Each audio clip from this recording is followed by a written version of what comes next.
Hello, welcome to legal awareness web series. आज आशूरा मुहर्रम है। पूरी दुनिया में खिराज तहसीन पेश की जा रही है इमाम आली मकाम को। विकार खून शहीदान करबला की कसम, यजीद मोर्चा जीता है, जंग हारा है। कल का यजीद भी हारा था, आज भी हार रहा है। हुसैनियों के डंके बज रहे हैं पूरी दुनिया में।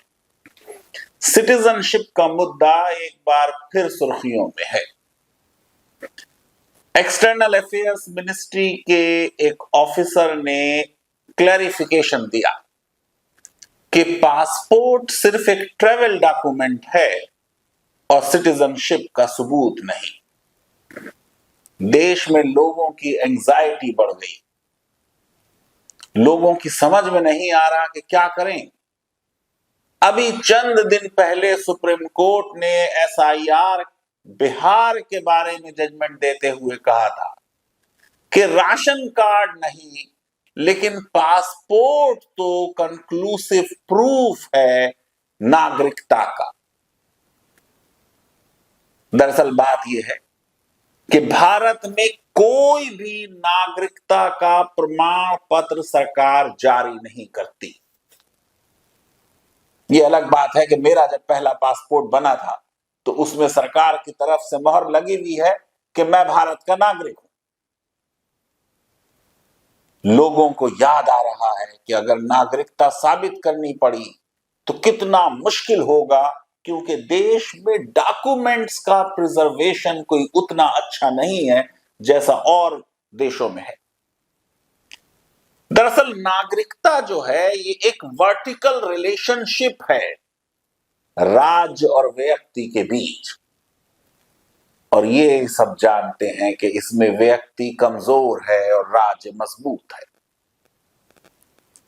मुझे अफसोस के साथ बताना पड़ता है कि सिटीजनशिप या नागरिकता के सिद्धांत की उत्पत्ति इसलिए हुई थी कि आप नागरिक हैं अगर कुछ बुनियादी उसूलों में यकीन रखते हैं, कुछ लिबरल आइडियाज में, कुछ रिपब्लिकन आइडियाज में, कुछ डेमोक्रेटिक आइडियाज में। उसका कोई ताल्लुक टेरिटरी से या स्टेटस से नहीं था। नागरिकता उस जमाने में इंक्लूजन का आइडिया था। अब तो नागरिकता ऐसा लगता है एक्सक्लूजन का आइडिया बन गया है। बेसिकली नागरिकता का मतलब यह है कि कौन इंक्लूडेड नहीं है। हम इतनी संकीर्णता की तरफ बढ़ चुके हैं कि असम में फॉरेनर्स ट्रिब्यूनल्स ने कई लोगों को भारत का नागरिक नहीं माना जिनके पास 12, 15, 18 डॉक्यूमेंट्स थे। अफसोस होता है कि न्यायपालिका ने भी इस नैरो आइडिया की तरफ कदम बढ़ा ली। शब्बीर हुसैन का केस है 1951 का। व्यापार करते थे, ट्रेडर थे, सामान बेचने के लिए लाहौर चले गए। मुल्क का बंटवारा हो गया, खून खराबा हो गया, फंस गए। अब जब मुल्क बट गया तो उधर से इधर आने के लिए कोई रास्ता नहीं था सिवाय एक टेम्परेरी परमिट के जो भारतीय दूतावास इशू कर रहा था पाकिस्तानियों को या विदेशियों को। वापस आ गए, रहते रहे। पुलिस को पता चला, गिरफ्तारी हो गई। मामला सुप्रीम कोर्ट तक पहुंचा। सुप्रीम कोर्ट ने कहा यह व्यक्ति जो है इसको पाकिस्तान का नागरिक नहीं माना जा सकता। हालात ऐसे थे कि उन हालात में यह पाकिस्तान में फंस गया। चाहे आज इसके पास पाकिस्तान का ट्रैवल डॉक्यूमेंट हो या भारत सरकार का परमिट हो, लेकिन यह भारत का नागरिक है। अब्दुल कादिर का केस 1960 में सुप्रीम कोर्ट ने डिसाइड किया। यहां तो इस व्यक्ति के पास पाकिस्तान का पासपोर्ट था, बंटवारे को 13 साल हो चुके हैं, लेकिन वो लिबरल आइडिया नागरिकता का जो रिपब्लिकनिज्म में और बिलीफ इन फंडामेंटल प्रिंसिपल्स में लिबर्टी के रखता था, उसके मद्देनजर कोर्ट ने कहा लेकिन इसने भारत की नागरिकता का रिनंसिएशन नहीं किया है, भारत की नागरिकता नहीं छोड़ी है। आपने देखा होगा कि पिछले चंद सालों में कोई 15 लाख भारतीयों ने भारत की नागरिकता छोड़ दी है। 1962 आ गया, इजहार अहमद का केस आया, सुप्रीम कोर्ट ने कहा नहीं, अगर पाकिस्तान का पासपोर्ट है तो तुम भारत के नागरिक नहीं। 2008 आ गया, कोर्ट की और संकीर्णता बढ़ती चली गई पासपोर्ट के और सिटीजनशिप के, नागरिकता के मुद्दे पर रजिया बेगम का केस है। कोर्ट ने कहा कि भारत का ना पासपोर्ट होना भी नागरिकता का सबूत नहीं। और फिर भंवरों खान के केस में 2002 में कोर्ट ने कहा चाहे राशन कार्ड हो चाहे वोटर आईडी कार्ड हो, यह नागरिकता का प्रमाण नहीं। इसका मतलब यह है कि जो विदेश मंत्रालय ने क्लैरिफिकेशन दिया है वो कानून के लिहाज से सही है। पासपोर्ट अपने आप में नागरिकता का सबूत आज नहीं माना जाता, जबकि पासपोर्ट दिया ही उसे जाता है जो भारत का नागरिक हो। वोटर आईडी कार्ड बनाया ही उसका जा सकता है जो भारत का नागरिक हो। लेकिन तब भी ये मुद्दा उठ रहा है, देश की आजादी के इतने साल बाद हम नागरिकता के मुद्दे को हल नहीं कर पा रहे हैं। डॉक्टर अंबेडकर ने कहा कि नागरिकता के प्रावधान बनाना संविधान सभा के लिए, ड्राफ्टिंग कमेटी के लिए सबसे बड़ा सरदर्द साबित हुआ, क्योंकि कुछ लोग ये कह रहे थे कि सिर्फ पैदा होने पे भारत में नागरिकता ना दी जाए। कह रहे थे कि कोई भारतीय जहाज पे, क्योंकि जहाज भी भारत की टेरिटरी माना जाता है फ्लोटिंग आइलैंड थ्योरी के हिसाब से, कि दो विदेशी हैं, एक भारतीय जहाज में जा रहे हैं, उनके बच्चा पैदा हो जाए तो क्या वो बच्चा भारत का नागरिक हो जाएगा? कहा गया कि पूरे विश्व में जहां जहां हिंदू और सिख हैं उन सबको भारत की नागरिकता दे दी जाए।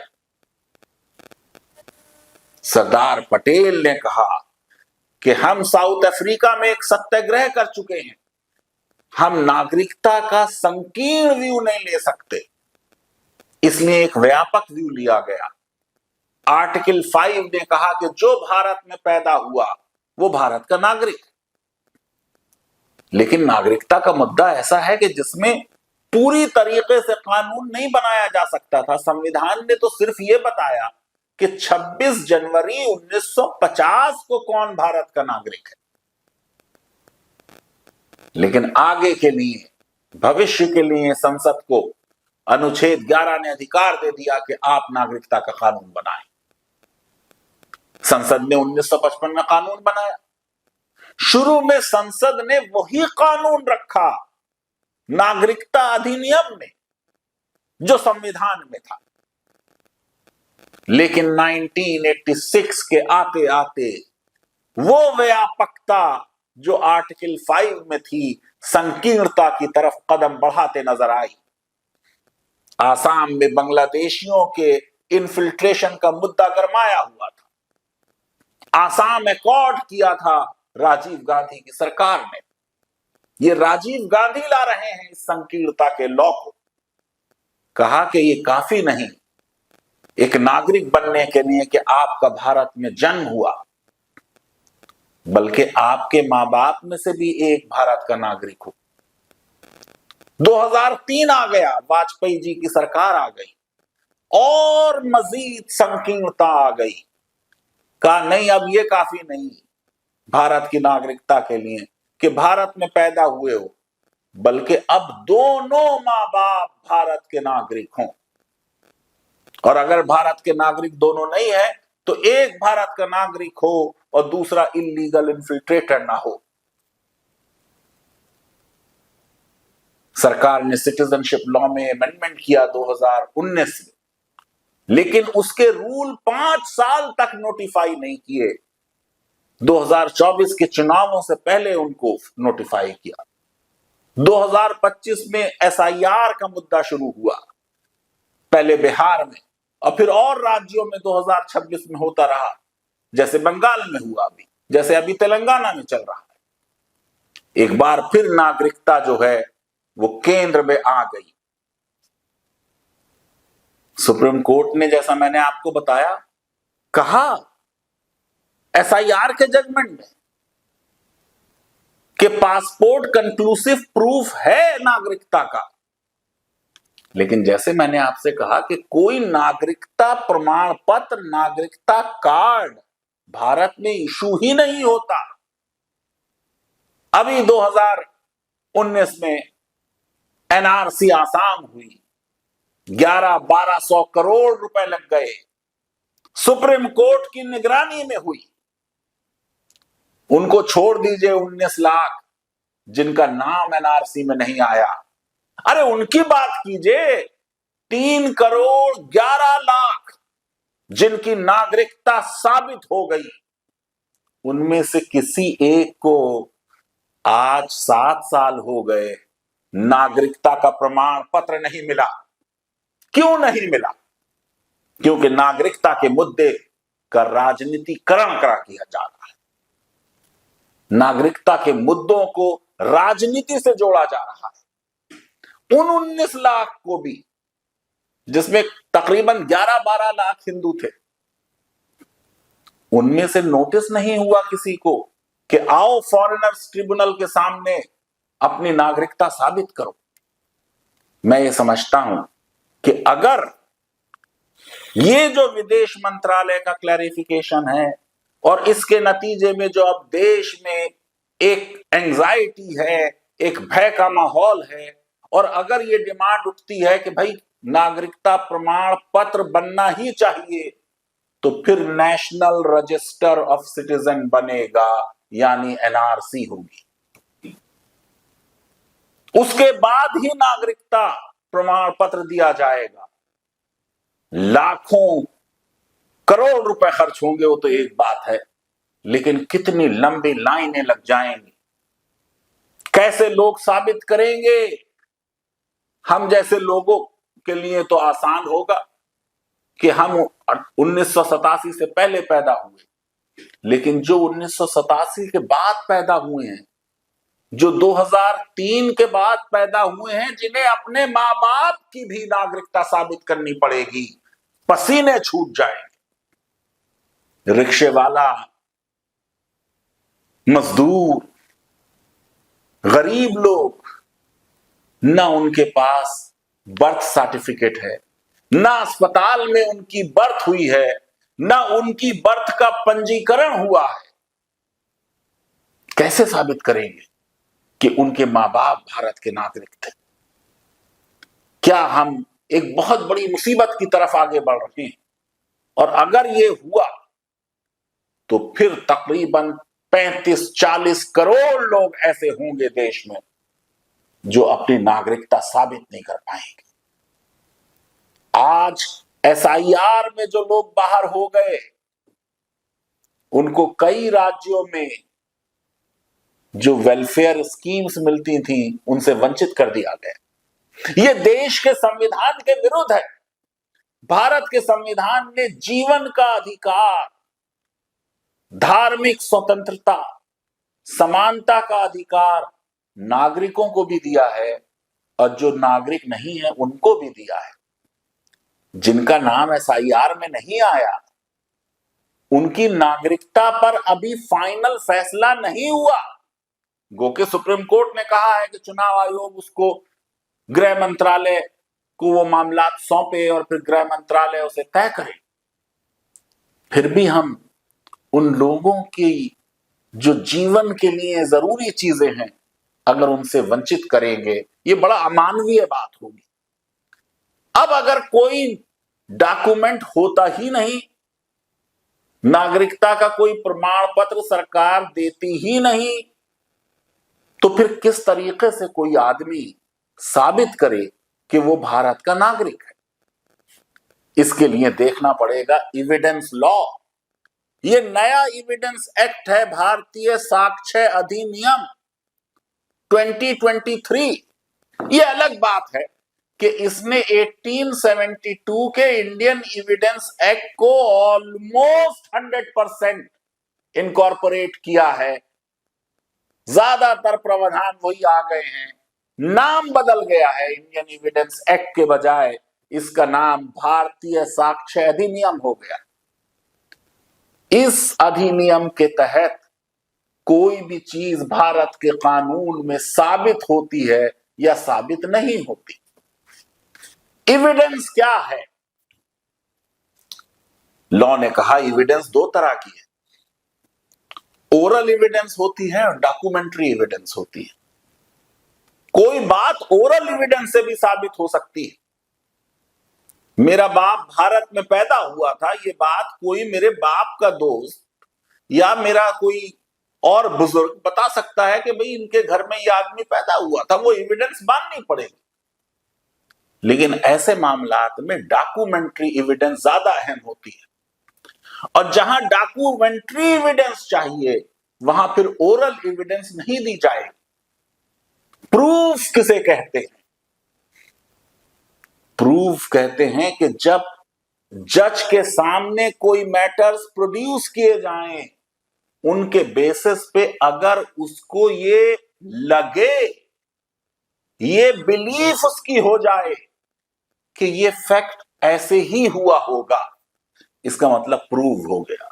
अगर उसे लगे कि ये फैक्ट ऐसे नहीं हुआ होगा, इसका मतलब डिस्प्रूव हो गया। यानी प्रूव होने का मतलब भी एक मेंटल स्टेट है, इसमें ऑब्जेक्टिव क्राइटेरिया नहीं है। जज को लगना चाहिए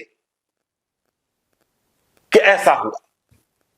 ये एक मेंटल स्टेट है, एक सब्जेक्टिव मेंटल एलिमेंट है। फिर आइए साक्ष्य अधिनियम की तरफ, तो उसमें एक आइडिया और आया, कंक्लूसिव प्रूफ। जिस चीज को यह कह दिया जाए कि यह दूसरी चीज का कंक्लूसिव प्रूफ है, अब एविडेंस देने की इजाजत नहीं होगी।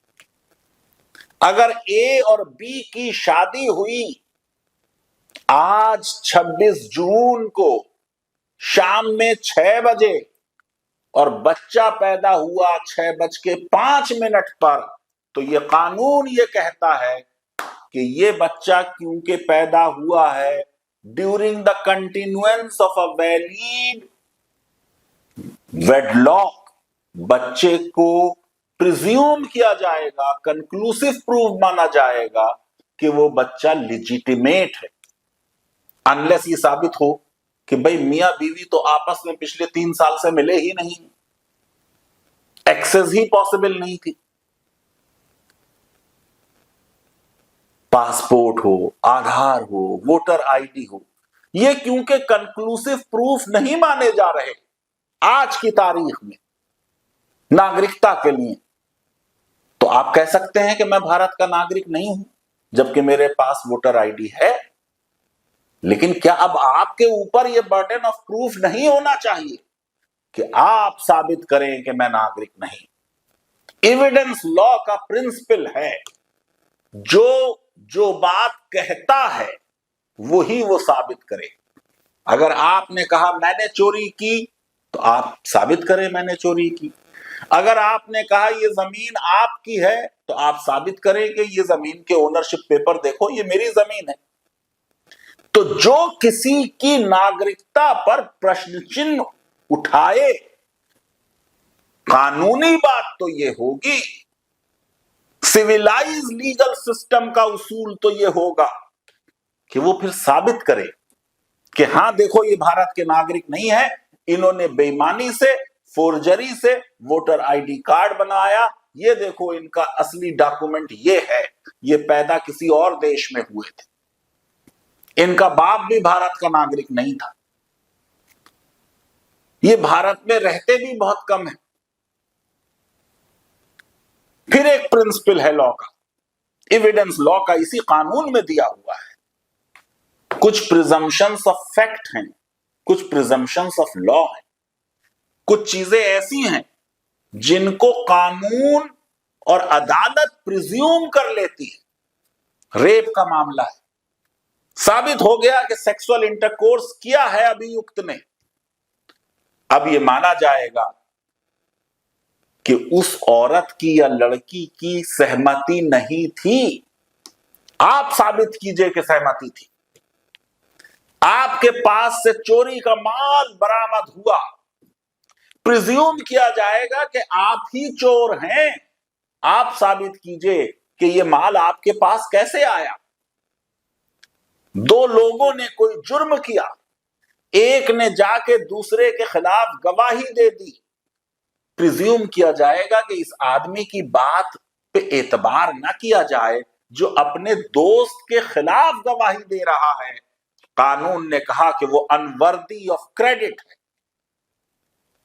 फिर कुछ प्रिजम्पशंस ऑफ लॉ हैं जहां पर अदालत को डिस्क्रिशन नहीं है, उसको यकीनन प्रिज्यूम करना पड़ेगा जब तक डिस्प्रूव ना हो जाए।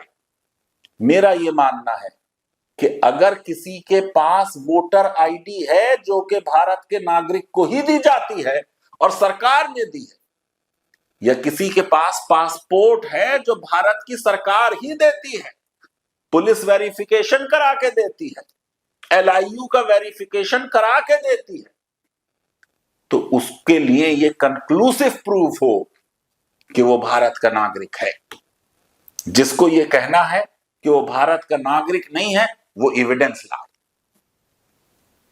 और सरकार खुद अपने दिए हुए डॉक्यूमेंट को अगर डिनाई करती है तो फिर तो स्टॉपेल का मामला भी है। सरकार कैसे, यह भी एक प्रिजम्पशन है कि ऑफिशियल एक्ट सही से होते हैं। मैं ये समझता हूं कि ऐसे केसेस में बर्डन ऑफ प्रूफ उस व्यक्ति या उस संस्था पे डाला जाए जो डिनाई कर रही है कि यह व्यक्ति भारत का नागरिक नहीं है। इलेक्शन कमीशन ने SIR के दौरान बहुत से डॉक्यूमेंट्स की इजाजत दी, बहुत सो की नहीं दी। जिन डॉक्यूमेंट्स पर इंसिस्ट किया उनमें से कोई नागरिकता का प्रमाण नहीं। बाद में सुप्रीम कोर्ट ने बिहार में कहा कि भाई आधार भी देख लो। आधार यकीनन इलेक्शन कमीशन सही है, ये आपके रेजिडेंस का प्रूफ है, नागरिकता का प्रूफ नहीं है। मैं समझता हूं कि अगर कोई भारत की सीमाओं में घुसते वक्त घुसपैठी पकड़ा जाए, कोई विदेशी भारत की धरती पे पकड़ा जाए जिसके पास विदेशी पासपोर्ट हो, कोई ऐसा व्यक्ति हो जो भारत में पैदा नहीं हुआ, उसके सिलसिले में यह प्रिजम्पशन रखी जा सकती है कि वो भारत का नागरिक नहीं है। लेकिन जो भारत में पैदा हुआ उसको भारत का नागरिक की प्रिजम्पशन होनी चाहिए। जिसके पास पासपोर्ट या वोटर आईडी है वो भारत की नागरिकता का कंक्लूसिव प्रूफ माना जाना चाहिए। अगर हम ऐसा नहीं करेंगे तो बहुत मुश्किल हो जाएगा नागरिकता को साबित करना। नागरिकता के आईडीए को इंक्लूसिव बनाएं, एक्सक्लूजनरी ना बनाएं।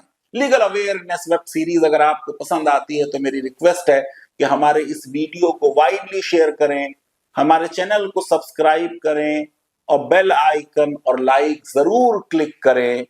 फैसले सरकार कुछ भी करे, बेहतर है अपने और अपने माँ बाप के डॉक्यूमेंट्स को एक बार देखें और उनको सही हिफाजत के साथ रखें, लेकिन फेक डॉक्यूमेंट्स ना बनवाएं। फेक डॉक्यूमेंट्स रखना अपने आप में एक अलग जुर्म है। बहुत बहुत शुक्रिया, धन्यवाद, थैंक यू वेरी मच।